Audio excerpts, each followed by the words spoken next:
شروع اللہ تبارک و تعالی کے بابرکت نام سے جو بڑا مہربان نہایت رحم کرنے والا ہے۔ بھائیوں اور بہنوں، مبارک ہو، آج ماہ صفر کی پہلی جمعرات اور جمعہ ہے۔ علماء کرام فرماتے ہیں کہ جو پہلی جمعرات یا جمعے کو یہ ایک تسبیح پھیر لے گا، اس کے پورے سال کے دن پھر جاتے ہیں۔ یہ تسبیح سارے نصیب کھول دیتی ہے، سارے بند دروازے کھول دیتی ہے۔ آج ماہ صفر کی پہلی جمعرات اور جمعۃ المبارک کا دن آ چکا ہے۔ جو پہلی جمعرات یا جمعے کو یہ ایک تسبیح پھیر لیتا ہے، ایک تسبیح پڑھ لیتا ہے، اس کے پورے سال کے دن پھر جاتے ہیں۔ یہ تسبیح انسان کے نصیب کھول دیتی ہے، سارے مقدر جگا دیتی ہے، ساری قسمت کے بند تالے کھول دیتی ہے۔ ماہ محرم الحرام کا مہینہ گزر چکا، ہم سے جدا ہو چکا۔ میرے وہ بھائی بہنیں جو محرم الحرام میں کوئی عمل نہ کر سکے، اس کی قدر نہ کر سکے، آج ماہ صفر کی پہلی جمعرات اور جمعے کے دن آپ نے صرف ایک تسبیح پھیر لینی ہے۔ اگر آپ جمعرات کو یہ تسبیح نہیں پڑھ سکے کسی بھی وجہ سے، تو آپ جمعے کے دن بھی یہ تسبیح پڑھ سکتے ہیں۔ کوئی بھی تسبیح اپنے ہاتھ میں پکڑ کر ایک مرتبہ یہ تسبیح ضرور پڑھ لیں۔ ناظرین، کیا پتہ آج کا یہ کیا ہوا عمل اللہ کی بارگاہ میں قبول ہو، اور جس مقصد کے لیے آپ آج پریشان بیٹھے ہیں، جس حاجت کے لیے آج آپ فکر مند ہیں، اللہ پاک آپ کی اس حاجت کو، اس مقصد کو پورا فرما دیں۔ تو میں سب سے پہلے دعا کرتا ہوں کہ میرے پروردگار میرے تمام بہن بھائیوں اور دوستوں احباب کو جو آج یہ ویڈیو دیکھ رہے ہیں، سب کے گھروں میں خوشیوں کی ایسی بارش نازل فرما دے، اپنی رحمت کی ایسی بارش نازل فرما دے کہ بارش کی ہر بوند کے صدقے سے ہر خوشی نصیب ہو جائے، ہر دکھ ختم ہو جائے، ہر غم مٹ جائے، اور بارش کے ہر قطرے کی نسبت سے میرے تمام بھائیوں اور بہنوں کو خوشیاں نصیب ہوں۔ آج کا یہ عمل ناظرین بہت ہی زیادہ خاص ہے، اسے آپ نے کسی صورت نظر انداز نہیں کرنا۔ میرے بھائیوں اور بہنوں، جب کبھی پریشان ہوں، جب کبھی مصیبت میں ہوں، تو اپنے دل کا حال ہر ایک کو مت سنایا کریں۔ یہاں تماشا بنتے دیر نہیں لگتی۔ جب بھی پریشان ہو، کوئی مصیبت یا تکلیف آ جائے، اپنا ہر دکھ، اپنا ہر درد، اپنی ہر تکلیف اللہ کے آگے رکھ دو، اللہ سے بیان کر دو۔ اپنی ہر تکلیف کو دور کرنے کے لیے اپنے دل کا حال صرف اور صرف اپنے اللہ کو سناؤ۔ وہ تماشا نہیں بناتا، وہ آپ کی کسی بات کو کسی پر ظاہر تک نہیں ہونے دیتا۔ آج ہم دیکھتے ہیں بہت سے ایسے بھائی بہنیں موجود ہیں کہ وظائف پڑھتی ہیں، دعائیں مانگتے ہیں، اور ان کے ذہن میں یہ خیال آتا ہے کہ ہم نے تو دعا مانگی لیکن ہماری دعا نہیں سنی گئی، ہماری دعا کا ہمیں وہ اثر نہیں ملا۔ تو اس حوالے سے ایک آدمی نے کسی بڑے بزرگ سے پوچھا کہ میرا اللہ اس وقت کیوں نہیں سنتا جب میں اس سے مانگتا ہوں؟ بزرگ نے مسکرا کر کیا پیاری بات کہی، فرمایا وہ تیرے گناہوں کی سزا بھی تو اس وقت نہیں دیتا جب تو کرتا ہے۔ تو ناظرین، کتنی پیاری بات اس بزرگ نے سمجھائی ہے، جو کہ ہم سب کے سمجھنے والی ہے۔ جو میرے بھائی بہن مشکل وقت آ جانے پر بے صبر ہو جاتے ہیں، جلد بازی کا مظاہرہ کرتے ہیں، تو وہ اس بات کو ہمیشہ یاد رکھیں کہ جب ہم سے گناہ ہو جاتے ہیں تو میرا اللہ ہمیں فوراً اس کی سزا بھی تو نہیں دیتا۔ اسی لیے جب بھی دعا مانگیں، جب بھی کوئی وظیفہ کرے، جب بھی کوئی تسبیح پڑھیں، اللہ سے اپنی کوئی ضرورت بیان کریں، تو اس کے بعد تھوڑا صبر کر لیا کریں۔ انشاءاللہ وہ آپ کی دعا کو رد نہیں کرے گا، وہ آپ کی دعا کو قبول فرما کر آپ کے لیے ضرور اپنے غیبی خزانوں سے مدد فرمائے گا۔ اس کی برکتیں بہت ہی زیادہ ہیں، اس کے فائدے بہت ہی زیادہ ہیں۔ یہ عمل اولاد بھی دے گا، جن کے پاس اولاد ہے ان کی قسمت بھی چمکائے گا، جن کی اولاد در در کی ٹھوکریں کھا رہی ہے ان کے نصیب کے تالے بھی کھولے گا۔ اس عمل کا معجزہ ایسا ہوگا، ایسا معجزہ دیکھیں گے اس عمل کا کہ ایک جمعرات کو کرتے ہی انشاءاللہ خوشخبریاں آنا شروع ہو جائیں گی، خوشخبریوں کی ہوائیں چلنا شروع ہو جائیں گی انشاءاللہ اس عمل کی برکت سے۔ جو میں عمل آپ کو بتا رہا ہوں محترم ناظرین، اللہ رب العزت نے سال کے 12 مہینوں میں مختلف دنوں اور راتوں کی خاص اہمیت اور فضیلت بیان کر کے ان کی خاص برکات و خصوصیات بیان فرمائی ہیں۔ قرآن حکیم میں ارشاد باری تعالی ہے، بے شک مہینوں کی گنتی اللہ کے نزدیک 12 ہے، اللہ کی کتاب میں جب سے اس نے آسمان و زمین بنائے، ان میں سے 4 حرمت والے ہیں۔ یہ سیدھا دین ہے، تو ان مہینوں میں اپنی جان پر ظلم نہ کرو، اور مشرکوں سے ہر وقت لڑو جیسا وہ تم سے ہر وقت لڑتے ہیں، اور جان لو کہ اللہ تعالیٰ پرہیزگاروں کے ساتھ ہے۔ ناظرین، ماہ صفر کے متعلق ایک بہت سی توہمات اور بدشگونیاں اور خود ساختہ حل بھی بتائے جاتے ہیں۔ مثلاً اس ماہ میں شادی نہ کرنا، سفر نہ کرنا، کاروبار وغیرہ کا آغاز نہ کرنا، اس ماہ کو مردوں پر بھاری سمجھنا اور اس کی 13 تاریخ کو منحوس سمجھنا، اس مہینے میں مختلف چیزیں پکا کر محلے میں بانٹنا کہ ہماری بلائیں ٹل جائیں یا دوسروں کی طرف چلی جائیں، لیکن دین اسلام میں ناظرین ان تمام باتوں کی کوئی حیثیت نہیں۔ بعض لوگ اس ماہ سفر میں شادی بیاہ یا کوئی خوشی کا کام نہیں کرتے، حالانکہ اس ماہ سفر المظفر سن 7 ہجری میں حضور نبی کریم صلی اللہ علیہ وسلم نے ام المومنین حضرت صفیہ رضی اللہ تعالی عنہ سے شادی فرمائی تھی، بلکہ ماہ سفر ہی وہ مہینہ ہے جس میں اللہ تعالی نے مسلمانوں پر اپنی رحمتوں کے دروازے کھولے اور حضور نبی کریم صلی اللہ علیہ وسلم اور آپ کے پیارے صحابہ کرام رضوان اللہ تعالی علیہم اجمعین کو فتح خیبر سے نوازا۔ عربی میں نحوست کے لیے لفظ تیرہ استعمال ہوتا ہے جو کہ تیر سے نکلا ہے، جس کے معنی پرندے کے ہیں۔ اہل عرب چونکہ پرندے کے اڑانے سے فال لیتے تھے، اس لیے طائر بدفعلی کے لیے استعمال ہونا یعنی بدشگونی لینا۔ دین اسلام میں کوئی دن، کوئی مہینہ، کوئی جگہ یا کوئی انسان منحوس نہیں، بلکہ دراصل وہ انسان کا اپنا طرز عمل، رویہ، اخلاق اور طریقہ ہوتا ہے جو کہ اس کے لیے مختلف آزمائشوں کا سبب بن جاتا ہے۔ چنانچہ ارشاد باری تعالیٰ ہے کہ کوئی بھلائی جو تمہیں پہنچے وہ اللہ تعالیٰ کی طرف سے ہے، اور کوئی برائی جو تمہیں پہنچے وہ تمہارے نفس کی طرف سے ہے۔ ایسا شخص جو بدشگون یعنی بدفعلی لیتا رہا، اس کے بارے میں حضور نبی کریم صلی اللہ علیہ وسلم نے ارشاد فرمایا، جو کسی چیز سے بدفعلی پکڑ کر اپنے مقصد سے لوٹ آیا اس نے شرک کیا۔ صحابہ کرام رضوان اللہ تعالی علیہم اجمعین نے عرض کیا، یا رسول اللہ صلی اللہ علیہ وسلم، اس کا کفارہ کیا ہوگا؟ ارشاد فرمایا، وہ کہے، اے اللہ، تیری دی ہوئی بھلائی کے سوا کوئی بھلائی نہیں، اور تیری فعل کے سوا کوئی فعل نہیں، اور تیرے علاوہ کوئی معبود نہیں۔ ناظرین، وساوس اور توہمات سے شیطان انسان کو شرک میں مبتلا کر کے اس کے اعمال ضائع کرواتا ہے۔ یہ توہمات اور بدشگونیاں انسان کو اندر سے کمزور کر دیتی ہیں۔ اس کے برعکس اللہ تبارک و تعالیٰ کی ذات پر پختہ ایمان اور توکل انسان کو جرأت، بہادری اور اعتماد دیتا ہے، اسے جینے کا ڈھنگ سکھاتا ہے۔ چنانچہ ان توہمات اور بدشگونیوں سے دل کو پاک صاف رکھتے ہوئے اللہ تبارک و تعالیٰ پر توکل رکھتے ہوئے اپنا کام جاری رکھنا چاہیے۔ حضرت عبداللہ بن مسعود رضی اللہ تعالیٰ عنہ سے روایت ہے کہ حضور نبی کریم صلی اللہ علیہ وسلم فرماتے ہیں، بدشگونی شرک ہے، بدشگونی شرک ہے، بدشگونی شرک ہے۔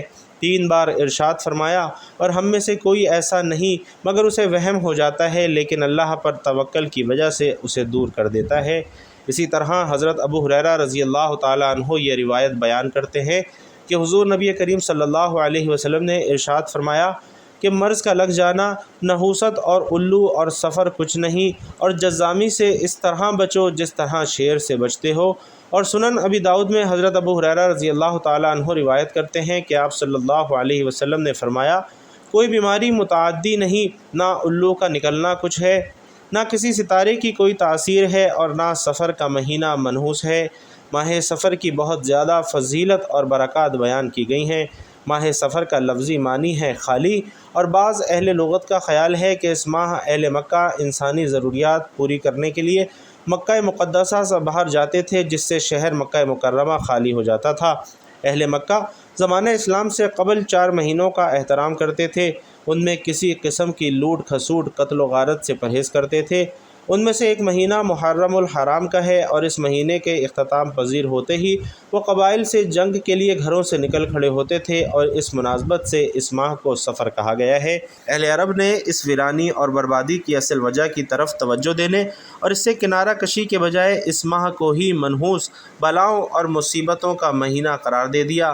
ان کے یہاں ماہ سفر میں 2 بڑی برائیاں آتی تھیں، جن میں سب سے پہلے ماہ سفر کو اپنی جگہ سے آگے پیچھے کرنا ہے، یعنی مشرکین حرمت والے مہینے کو مؤخر کرتے رہتے تھے۔ محرم حرمت والا مہینہ تھا، اس میں قتال حرام تھا، اور مشرکین عرب لوٹ مار اور قتل و غارت گری کرنے والے لوگ تھے۔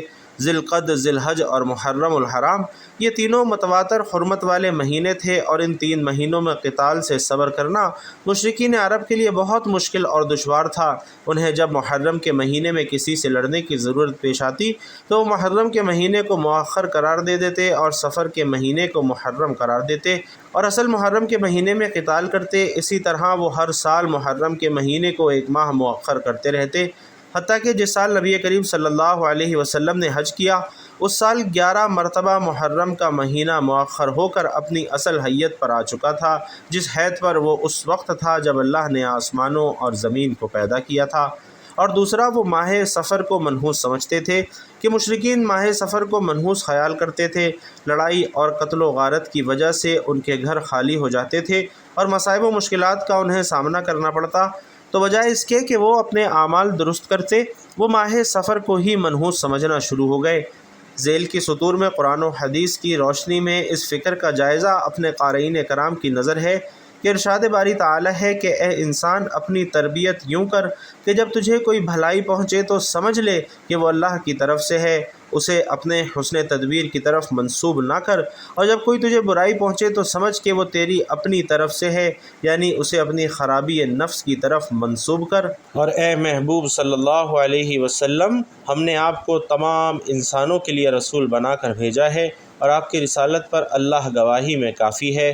اسی طرح ارشاد فرمایا کہ بے شک اللہ کے نزدیک مہینوں کی گنتی اللہ کی کتاب میں 12 مہینے ہے، جس دن سے اس نے آسمانوں اور زمین کو پیدا فرمایا، ان میں سے 4 مہینے رجب، ذی القعد، ذی الحج اور محرم حرمت والے ہیں، یہی سیدھا دین ہے، سو تم ان مہینوں میں از خود جنگ و قتال میں ملوث ہو کر اپنی جاروں پر ظلم نہ کرنا، اور تم بھی تمام مشرکین سے اسی طرح جوابی جنگ کیا کرو جس طرح وہ سب اکٹھے ہو کر تم سب پر جنگ مسلط کرتے ہیں، اور جان لو کہ بے شک اللہ پرہیزگاروں کے ساتھ ہے۔ بالکل اسی طرح صحیح بخاری میں سیدنا ابو ہریرہ رضی اللہ تعالی عنہ سے مروی ہے کہ نبی علیہ الصلاۃ والسلام نے فرمایا، کوئی مرض متعدی نہیں ہوتا، نہ بدشگونی ہے، نہ سفر اور الو کی نحوست کی کوئی حصل ہے۔ ایک اعرابی نے سوال کیا، یا رسول اللہ صلی اللہ علیہ وسلم، پھر کیا وجہ ہے کہ اونٹ ریگستان میں ہرنوں کی طرح پھر رہے ہوتے ہیں، پھر ان میں ایک خارش زدہ اونٹ داخل ہوتا ہے اور سب کو خارش میں مبتلا کر دیتا ہے؟ آپ صلی اللہ علیہ وسلم نے فرمایا، پہلے اونٹ میں خارش کس نے پیدا کی تھی؟ ماہ سفر میں اللہ تعالیٰ نے رسول اللہ صلی اللہ علیہ وسلم کے اصحاب رضی اللہ تعالیٰ عنہ کو سیدنا علی المرتضیٰ رضی اللہ تعالیٰ عنہ کے ہاتھ پر فتح خیبر عطا فرمائی۔ اس مہینے میں سیف بن سیوف اللہ، سیدنا خالد بن ولید، سیدنا عمر بن عاص اور سیدنا عثمان بن طلحہ رضی اللہ تعالیٰ علیہم اجمعین نے بارگاہ رسالت میں حاضر ہو کر اسلام قبول کیا۔ اسی سفر کے مہینے میں شہر مدائن، جس میں کسریٰ کا محل تھا، اس کی فتح ہوئی، اور اسی مہینے میں امیر المومنین سیدنا عمر فاروق رضی اللہ تعالیٰ عنہ کے دور خلافت سن 16 ہجری میں سیدنا سعد بن ابی وقاص رضی اللہ تعالیٰ عنہ نے ایوان محل کسریٰ میں جمعہ کی نماز ادا کی۔ یہ پہلا جمعہ تھا جو کہ عراق کی مملکت میں پڑھا گیا۔ سفر کے مہینے میں 11 ہجری میں ہی جھوٹی نبوت کے دعوے دار اسود عنسی قذاب سے مسلمانوں نے نجات پائی۔ ان اہم تاریخی واقعات کے علاوہ متعدد جلیل القدر صحابہ، تابعین اور اولیاء امت کے ایام وصال اس ماہ مبارک میں ہے۔ المختصر، جو قومیں دین فطرت اسلام سے آراز کرتی ہیں وہ اسی قدر توہمات اور بدشگونیوں کا شکار ہو جاتی ہیں، یہ انسان کو اندر سے کمزور کر دیتی ہیں، اور اس کے برعکس اللہ تبارک و تعالی کی ذات پر کامل اور اکمل یقین انسان کو مضبوط اور مستحکم بنا دیتا ہے۔ پھر انسان کسی دن یا مہینے کو منحوس نہیں سمجھتا، بلکہ ہر خیر و شر کا اللہ تعالی کی طرف سے ہونے کا یقین رکھتا ہے۔ اس ماہ میں دیگر مہینوں کی طرح درود پاک کی کثرت کی جائے، نمازی پنجگانہ کے ساتھ ساتھ نوافل کا اہتمام کیا جائے، اور اوراد و وظائف کیے جائیں۔ اللہ تعالی ہمیں اسلام کی حقیقی تعلیمات پر عمل پیرا ہونے کی توفیق عطا فرمائے۔ تو ناظرین، اب ہم چلتے ہیں وظیفے کی جانب۔ جو وظیفہ آپ کو بتا رہا ہوں اسے آپ نے بڑے غور سے، بڑی توجہ سے سننا ہے۔ ایک تسبیح آپ نے اپنے ہاتھ میں پکڑ لینی ہے، اور تسبیح کو سیدھے ہاتھ میں پکڑ کر کسی بھی وقت آپ لوگ یہ عمل کر سکتے ہیں۔ تسبیح کے ہر دانے کے اوپر آپ نے یہ عمل پڑھنا ہے، بسم اللہ الرحمن الرحیم، یا مالک الحق یا ذو الجلال والاکرام۔ اول و آخر درود پاک بھی لازمی پڑھنا ہے۔ ایک مرتبہ ثواب کی نیت سے درود ابراہیمی میرے ساتھ بھی پڑھ لیجئے۔ اللہم صلی علی محمد وعلی آل محمد کما صلیت علی ابراہیم وعلی آل ابراہیم انک حمید مجید۔ اللہم بارک علی محمد وعلی آل محمد کما بارکت علی ابراہیم وعلی آل ابراہیم انک حمید مجید۔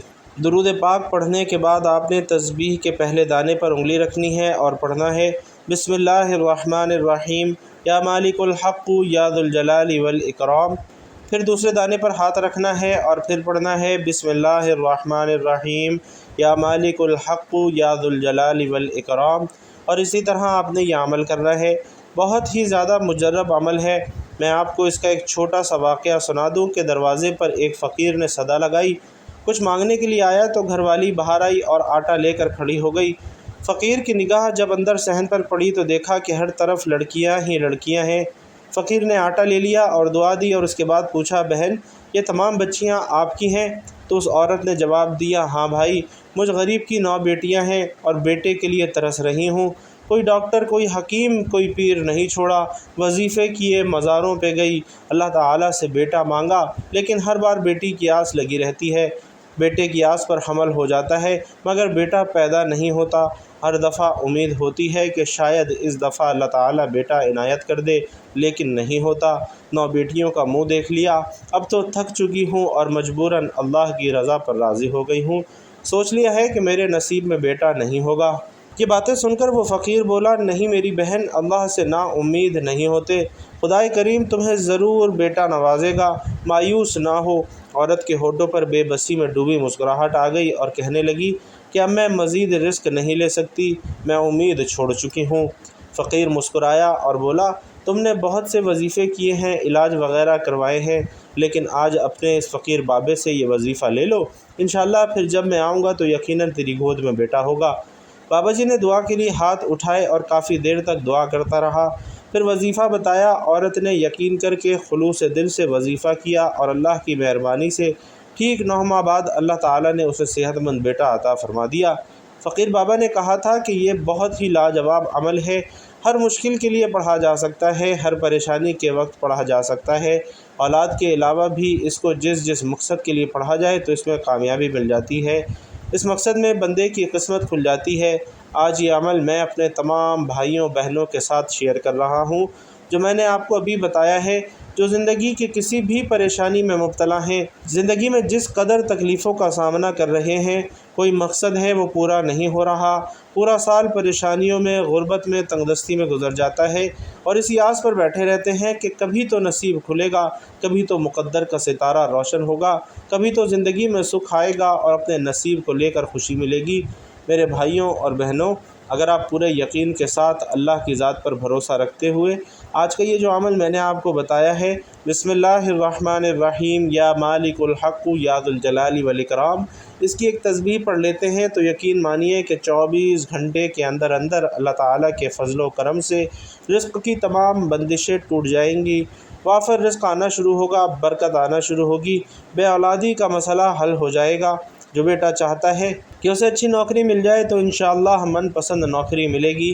یہ عمل انشاءاللہ بہت ہی زیادہ خاص ہے، اسے ضرور کیجئے۔ اللہ پاک آپ سب کی مشکلات کو دور فرمائے۔ اپنی دعاؤں میں مجھے بھی یاد رکھا کرے۔ اے اللہ رب العزت، ہم سب کو نیکی کی بات سننے، سمجھنے اور اس پر عمل کرنے کی طاقت اور توفیق مرحمت فرما۔ میرا سنانا اور آپ کا سننا اپنی بارگاہ میں قبول و منظور فرمائے، آمین یا رب العالمین۔ ناظرین محترم، آخر میں آپ سے گزارش ہے کہ اپنے رزق میں وسعت، برکت اور کشادگی کے لیے اللہ تعالیٰ کے 99 ناموں میں سے ایک انتہائی بابرکت نام یا رزاق کمنٹ باکس میں ہدیۃً تحفۃً ضرور لکھتے جائیے گا۔